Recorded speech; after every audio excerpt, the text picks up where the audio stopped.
They turned a corner, and at the end of the street was a strange, dome-like building. Its walls glowed with a flicker of violent flame. Its silvery roof pulsed with ominous light.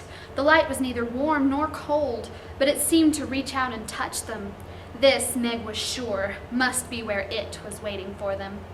They moved down the street, more slowly now, and as they came closer to the domed building, the violet flickering seemed to reach out, to envelop them, to suck them in. They were inside. Meg could feel a rhythmical pulsing.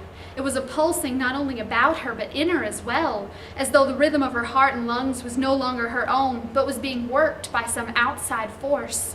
The closest she had come to the feeling before was when she had been practicing artificial respiration with the Girl Scouts, and the leader, an immensely powerful woman, had been working on Meg, intoning, "Out goes the bad air, in comes the good," while her heavy hands pressed, released.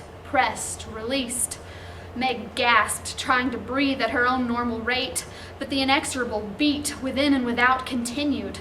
For a moment she could neither move nor look around to see what was happening to the others. She simply had to stand there, trying to balance herself into the artificial rhythm of her heart and lungs.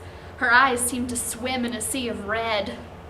Then things began to clear, and she could breathe without gasping like a beached fish, and she could look about the great circular domed building.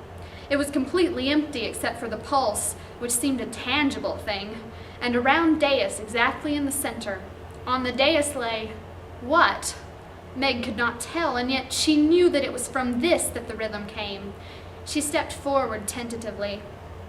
She felt that she was beyond fear now. Charles Wallace was no longer Charles Wallace. Her father had been found, but he had not made everything all right. Instead, everything was worse than ever, and her adored father was bearded and thin and white and not omnipotent after all. No matter what happened next, things could be no more terrible or frightening than they already were. Oh, couldn't they?